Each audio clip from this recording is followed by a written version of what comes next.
Pouvez-vous nous parler de la structuration de l'association?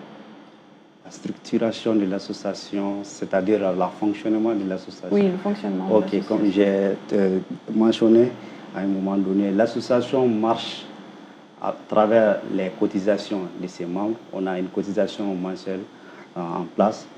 Il y a les cartes.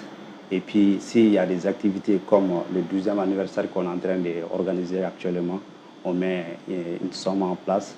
Donc, tout le monde paye ça. Donc, à travers ça, l'association marche depuis 13 ans. Voilà, c'est ça une fierté. Et aussi, je vais remercier nos membres et leurs alliés qui nous aident jour et nuit pour l'avancement de cette association. Donc, c'est grâce à ça que l'association marche depuis 13 ans. Bon, sans oublier aussi nos alliés qui nous aident. Par exemple, si on a des activités, chaque année, on cherche des parrains ou des marraines, voilà, qui ne sont pas, la majorité ne sont pas des Kamisogo. C'est toujours de montrer la diversité et de montrer que ce n'est pas que des Kamisogo seulement. Donc, voilà, à travers ces aides-là que l'association marche. Alors, la diaspora a-t-elle un rôle spécifique dans le rayonnement ainsi que le soutien de l'association? Oui, bien sûr. Aujourd'hui, l'association Kamisogola, c'est une association internationale. On a des bureaux en France, en Côte d'Ivoire, en Guinée, des représentants aux États-Unis, au Sénégal. Chaque activité qu'on fait, sont tous au courant. Pour la petite histoire, même nous, on fête ces dimanches-là. Et dimanche, ces mêmes dimanches-là, les Ivoiriens fêtent aussi leur anniversaire. Ceux qui sont en France, ils fêtent leurs anniversaires. Maintenant, s'ils font des collectes, ils envoient souvent des contributions au Mali ici. Ils aident l'association à bouger. Donc, à travers ces gens-là, nous sommes une association internationale et l'image et le message de l'association Kamisogola passe souvent à travers eux. Par exemple, vous trouverez un Kamisogo en France, il n'a pas de lien avec un autre Kamisogo, mais à travers l'association Kamisogola, ils sont des frères et sœurs aujourd'hui. D'accord. Voilà. Alors, comme vous aurez compris, nous avons dû parler de l'historique de l'association avant de parler d'en venir à l'événement qui nous unit aujourd'hui, oui, qui est le 12e anniversaire de l'association Kamisogola. Oui. Alors, que représente ce 12e anniversaire pour vous personnellement, ainsi que pour les membres de l'association? Voilà.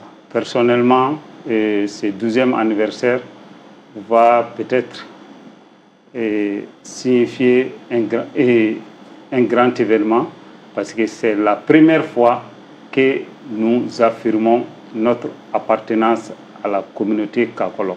Au début, on avait eu peur du problème ethnique, mais tout le monde est d'accord, unanime. Les Kamisogo du Mali, de la Guinée, de la Côte d'Ivoire, ils sont tous d'accord qu'ils sont d'origine Kakolo. Donc maintenant, on a invité nos cousins à plaisanterie c'est pas par priorité, mais ceux avec qui on a beaucoup de choses en commun, ça c'est les Diawando, qu'on appelle les Djokromé. On a les mêmes liens que les liens qui lient les Bozo au Dogon.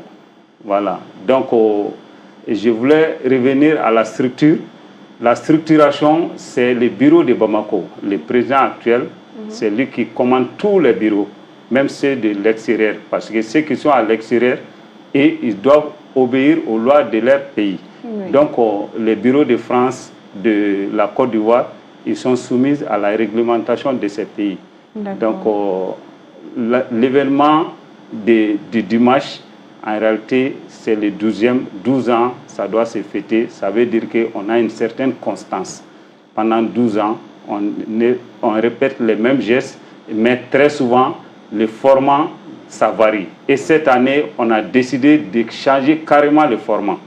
Et il y a les troupes artistiques, les marionnettes de Kirina qui vont venir à Bamako pour la première fois, qui ne se déplacent pas comme ça. On a une troupe de ballet qui doit faire des prestations en plus d'autres activités.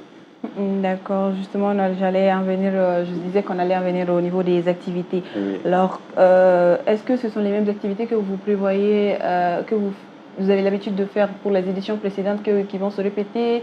Comme monsieur vient de dire, il y a une particularité pour cette fois-ci. Alors, dans les activités également, quelles sont les activités que vous avez l'habitude de faire pour les éditions précédentes et qui se retrouveront également cette année? Bon, chaque année, l'association Kamsogola fait des changements. On essaie d'évoluer et même les plateaux, ce qui concerne nos invités, souvent il y a toujours des changements. Mais l'idée principale, quand même, c'est de la culture. Peu importe l'activité qu'on fait, on fait tout pour rester dans la culture. Donc à travers ça, chaque année, il y a des modifications. Par exemple, souvent même on change les localités. Souvent même on délocalise même notre cérémonie. Souvent on fait à Kita, à Gadougou, souvent à Kirina ou bien ici à Bamako. Mais on fait souvent à au palais Badalabougou. Bon, cette année, il y a des changements. L'année précédente, nous, on s'est focalisé uniquement à des manifestations comme la prestation artistique. Après, il y avait une conférence. Et cette année aussi, c'est à peu près la même chose. Mais les changements, c'est quoi? Les troupeaux qu'on a insérés cette année, ces troupeaux n'ont jamais participé à nos activités. Donc, on essaie toujours de faire des changements, mais on reste toujours dans la culture. D'accord. Alors, Monsieur le Président, la jeunesse est un pilier essentiel pour la pérennisation de certaines de nos activités ou du développement, même si je peux me permettre, du développement même également. Donc, alors, est-ce que vous avez pris en compte l'implication de la jeunesse dans la pérennisation de cet événement? Effectivement, et l'association Kamsogola, parmi toutes les associations qui sont constituées de patronymes ou d'ethnies, nous avons 99% de nos membres